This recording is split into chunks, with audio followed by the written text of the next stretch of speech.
की बताई हुई गार में जाके बिल्ली को ढूंढना था। इसके लिए मुझे काम से फारिग होकर जल्दी निकलना था, इसलिए सब कुछ जल्दी में किया। होटल का काम लड़के ने अच्छे से संभाल लिया। मैं तकरीबन 10 बजे तक फारिग होकर बस्ती पहुंच गया, जहां मेरे इंतजार में नौजवान पहले से तैयार बैठे थे। सबसे रस्मी सलाम दुआ के बाद मैंने इनको कुछ ज़रूरी हदायत दी, फिर रवाना हो गए।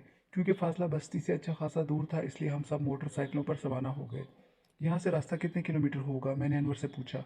यहाँ से तकरीबन 15 किलोमीटर दूर होगा अंदाजन, अनवर ने कुछ सोचते हुए कहा। रास्ता कच्चा और थोड़ा दुश्वार गुजार था, इसलिए हमने फासला आहिस्ता आहिस्ता तय किया। तकरीबन आधे घंटे तक हम गार के नज़दीक पहुंचने में कामयाब हो गए। वो रही गार, अनवर ने खुश होकर जोश से कहा। सबने इधर देखा जहाँ अनवर ने इशारा किया था। कुछ फरलांग पर एक तारीख और तंग गार नजर आ रही थी। हमने अपनी अपनी बाइक खड़ी करके आगे का थोड़ा सा फासला पैदल चलने का फैसला किया। जवानों, मेरी बात गौर से सुनो। कभी इम्कान है कि बिल्ली यहाँ मौजूद हो, इसलिए एहतियात से दबे पाँव चलना होगा और सब लोग अपने अपने डंडे संभाल लो। हमने सिर्फ इसे जख्मी करके पकड़ना है। और हाँ, रस्सी किसके पास है, मैंने पूछा। शाहजी मेरे पास है, आप बेफिक्र हैं, आरिफ ने खुश होकर बताया। चलो फिर सबसे पहले बिस्मिल्लाह पढ़ो, फिर दरूद पाक और फिर कलाम पाक, मैंने सबको समझा दिया।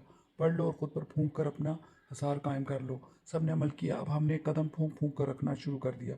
अभी हम गार में दाखिल होने ही वाले थे कि अचानक बिल्ली ने गार से निकलकर हम पर छलांग लगा दी। मगर मैं चौकन्ना था। जैसे ही वो बाहर आई, मैंने डंडा लहराया और 2 बार इसकी पीठ पर दाग दिए। मगर अचानक हमले में दो नौजवान सर के बल गिर पड़े और बिल्ली को दरमियान में रास्ता मिला और वो बर्क रफ्तारी से हमारी आंखों के सामने से ही कहाँ से कहाँ पहुंच गई, जबकि हम सब मुंह देखते रह गए। सुंदरी देवी ने गोरी मनोहर लाल से मिलने आज जाना था। इस काम के लिए वो सुबह से उठी हुई थी, अपनी तैयारी की। वो बहुत अच्छे से तैयार हुई, मंदिर वाले कमरे में जाके खूब पूजा पाठ की, फिर ठाकुर से एक बड़ा चेक साइन करवाया जो इसने बगैर कोई सवाल किए इसे लिख कर दे दिया। फिर कुछ ही देर में वो ड्राइवर के साथ चल पड़ी। कुछ देर बाद वो इसके बंगले के सामने खड़ी थी। काफ़ी देर इंतजार करवाया गया। पूरा हाल औरतों और मर्दों से भरा हुआ था, जो मनोहर लाल से मिलने और अपना काम पूरा करवाने के लिए पता नहीं कहाँ कहाँ से आए हुए थे। वहाँ एक अजीब सी शक्ल का एक बंदा आकर खड़ा रहा। खौफनाक कदोखाल का मालिक था, सबको घूरता रहा। सुंदरी की बारी 4 घंटे बाद आई। वो अपनी जगह से उठी, अपनी साड़ी का बल्लू संभाला, अपने खूबसूरत बालों में हाथ फेरा, फिर आईना निकाल कर अपना मेकअप चेक किया और फिर वो इसके कमरे में घुस गई। सुंदरी को आज सुबह से कहीं जाना था तो ठाकुर बहुत खुश था। फिर जैसे ही घर से बाहर निकली, ठाकुर गोपाल ने सुख का सांस लिया।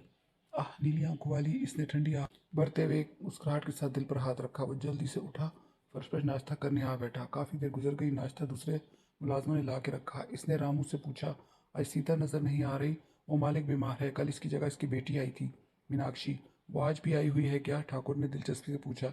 नहीं मालिक, अभी नहीं आई, वो बच्ची है, अभी काम ठीक से नहीं आता इसको। कल ठुकराई ने डांट दिया था इसे, एक गिलास टूट गया था बेचारी से। रामू ने अफसरदा होकर कहा। अच्छा ठीक है, जाओ अपना काम करो, ठाकुर ने गुस्से में कहा। इसका मूड खराब हो गया मीनाक्षी के ना आने का सुनकर। वो गार में बहुत गहरी नींद सोई हुई थी। सुबह होने के बावजूद इसका दिल नहीं कर रहा था कि उठे, क्योंकि रात इसने पेट भर कर खाया था। फिर बाद में स्कूल से आकर सो गई थी। अचानक इसने 1 किलोमीटर दूर ही इससे मोटरसाइकिल का शोर सुना, जो गार की जानिब बढ़ रहा था। मगर इसने यह ख्याल झटक दिया और दोबारा सोने लगी। मगर फौरन ही खतरा भांपते हुए उठ बैठी। भाग कर सुराख से देखा तो इसका दिल दहल गया। वहाँ 5 मोटरसाइकिल सवार थे, जिन्होंने डंडे उठाए हुए थे, और अब वो कार में घुस ही रहे थे कि वो तेजी से उठी और इसने बाहर छलांग लगा दी। मगर इस दौरान वो इस पर डंडे से वार कर चुका था। मीनाक्षी जख्मी हो चुकी थी, इसकी आंखों से आंसू रवा थे, क्योंकि इसका ये ठिकाना भी छिन चुका था। आह, अब मैं कहाँ जाऊँ, वो सोचती रही और चलती रही। इस दौरान इसे भूख ने सताया। पेट का दोजा इसने बहुत से कौवे पकड़कर बुझाया, मगर रुकी नहीं, चलती रही, दौड़ती रही और साथ साथ रोती रही। मनोहर लाल एक जगह आंखें बंद किए बैठा था। वो तकरीबन 1.5 उम्र का मर्द था। इसकी शक्ल इंतहाई मकरूह थी। सर से मुकम्मल गंजा, पीले दांत, आंखें बाहर उभरी हुई और शक्ल पर नहुसत की फटकार पड़ी हुई थी। मुंह ही मुंह में बड़बड़ा रहा था। सुंदरी जैसे ही अंदर आई, इसने बगैर देखे बैठने का कहा। वो आंखें मुकम्मल बंद किए बैठा कोई मंत्र जाप रहा था। इसके इर्द गिर्द काले रंग की हांडियां रखी हुई थी, किसी में राख भरी हुई थी, किसी में खून तो किसी में सिंदूर, और किसी हांडी में अजीब सड़ा हुआ गाढ़ा सियाल मादा। सुंदरी ने होले से प्रणाम किया और खामोशी से बैठ गई। महाराज, मुझे सुंदरी ने बोलने की कोशिश की। खामोश हो जा सुंदरी, बच्चा चाहिए तुम्हें? जी जी महाराज, कृपा कर दीजिए, सुंदरी ने हाथ बांधते हुए कहा। इसने अहंकार भरकर कहा। फिर मुंह ही मुंह में कुछ पड़ा और फिर बोला, सुंदरी तुम्हारी जन्म कुंडली में बच्चा नहीं है, जा, तेरा काम आसान नहीं है। दया कर दीजिए सरकार, कोई चमत्कार दिखा दीजिए महाराज, आपके चरणों में पड़ी रहूंगी। इस बार मनोहर ने आंखें खोलकर सुंदरी को देखा, फिर मुस्कुराया और कहा, तेरा नाम ठीक रखा गया है सुंदरी, आप जो कहेंगे करूंगी, मगर मुझे बच्चा चाहिए महाराज। याद रखना, तुम्हें बहुत कष्ट उठाने पड़ेंगे। हर तरह की भेंट के लिए तैयार है तू। महाराज, अब जो हुक्म करेंगे बजा लाऊंगी, सुंदरी ने खुश होते हुए कहा। पहला काम जो सबसे आसान है वो ये कि आ जाओ मेरे पास। अब तुम्हें कुछ समय रोज मेरे साथ बिताना होगा। कबूल है महाराज, सुंदरी ने खुश दिली से कहा। फिर वो अपनी जगह से उठी और मनोहर की तरफ चल दी। मीनाक्षी ने घर का काम किया, फिर ठाकुर की हवेली के लिए अपनी पता के साथ निकल आई। आज इसे अच्छी खासी देर हो गई थी, क्योंकि सीता अभी तक बीमार थी। इसकी जगह मजबूरन मीनाक्षी को काम पर आज भी जाना पड़ा, मगर आज वो ठुकराइन से डरी हुई थी, क्योंकि काफ़ी देर हो गई थी इसे जाते हुए।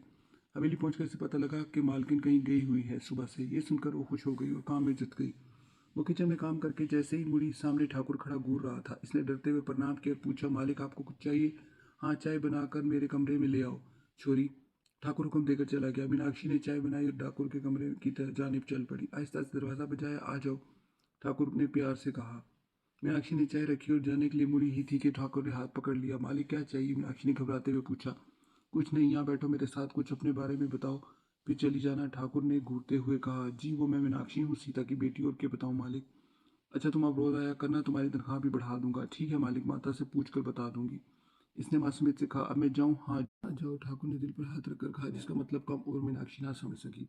खुदा की बना, इतनी खतरनाक बिल्ली मैंने आज तक नहीं देखी, जिसने इतनी बड़ी जस्त लगाई और पलक झपकते ही दो नौजवानों को घायल करती नजरों के सामने से गायब हो गई। मैंने तशवीशनाक लहजे में गांव के बड़ों को बताया। आज सब सुबह सवेरे गांव वाले मेरे होटल पर जमा थे और बिल्ली का आंखों देखा हाल मुझसे दरियाफ्त करने आए।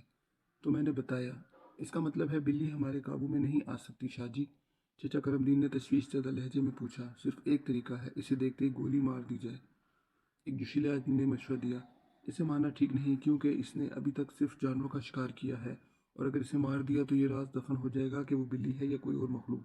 इसलिए आप लोग सब्र करें और मिलकर इसे पकड़ने में एक दूसरे का साथ दें। मैंने सबको नरम लहजे में समझाया। ठीक है शाहजी, एक और कोशिश करके देखते हैं, कल फिर दोबारा इसे ढूंढने निकलेंगे।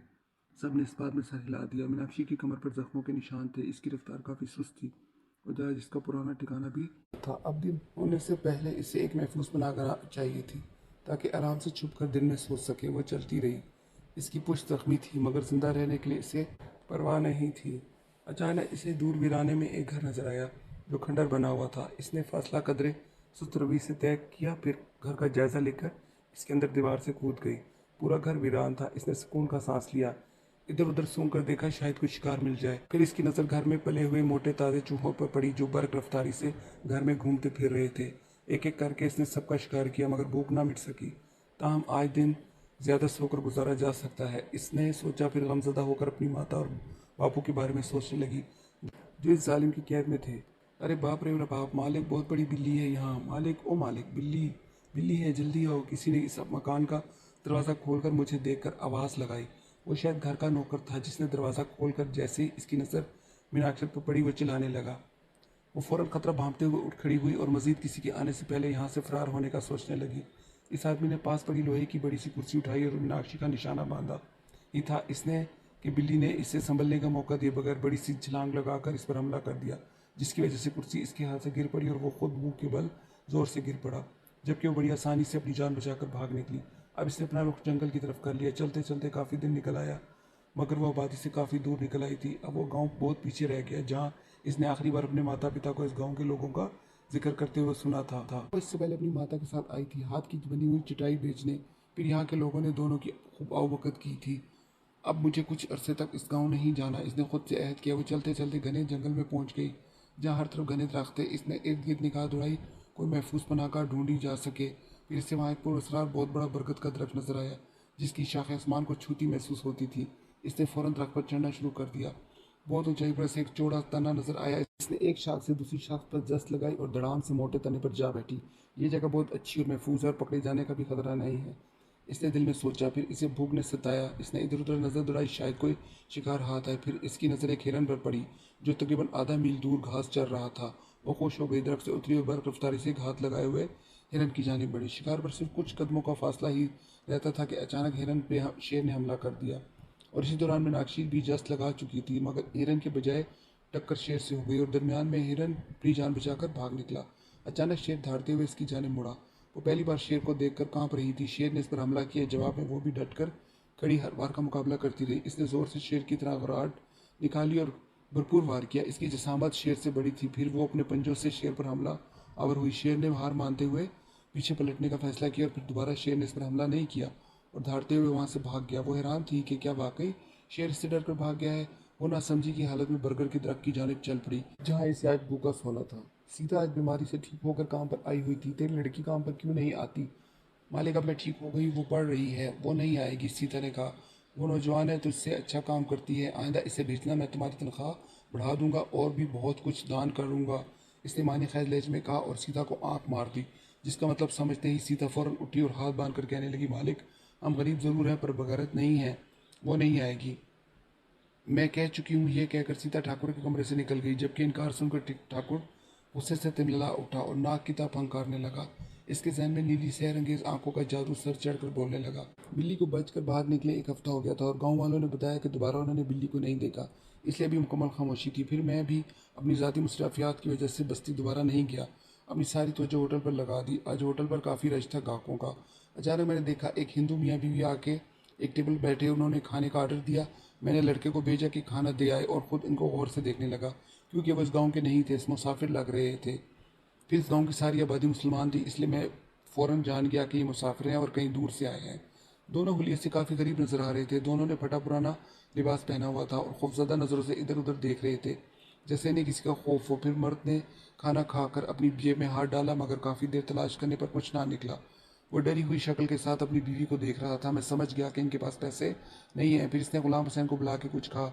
वो मेरे पास आकर बोला, शाह जी, वो जो हिंदू मियाँ बीवी आए हुए हैं, उन्होंने खाना भी बहुत सा खाया है, मगर वो कहते हैं कि इनके पास पैसे नहीं है, इसके बदले वो कोई काम करना चाहते हैं। मैंने कहा, तुम जहाँ काम देखो, मैं खुद इनसे मिलता हूँ। मैंने कहा, अगर आप लोगों के पास पैसे नहीं हैं तो कोई बात नहीं, तुम लोग जा सकते हो। वो हिंदू उठा और मेरे कदमों पे गिर कर कहा, भगवान आपको बहुत दे। मैंने इसे उठाया रखा, अगर तुम लोग इस बस्ती में मेहमान हो तो मेरा होटल हाजिर है, मैं कुछ दिन यहाँ आपको 3 वक्त का खाना मुफ्त खिला दूंगा। जिसे सुनकर वो दोनों खुशी से नहाल हो गए। फिर मैंने ख्याल के तहत इनसे कहा, यहाँ मोहतात रहना, एक खतरनाक का बड़ी काली बिल्ली आई हुई है, जिसकी आंखें नीली और बड़ी बड़ी हैं। बिल्ली का सुनकर वो दोनों मियाँ बीवी चौंके और एक दूसरे को अजीब से अंदाज में देखा। इस दौरान मैंने इनके चेहरे पर अजीब व गरीब तासुरात देखे। क्या वो बिल्ली रोज़ आती है और किस जगह से आती है? वो दोनों एक साथ पुरजोश होकर बोले।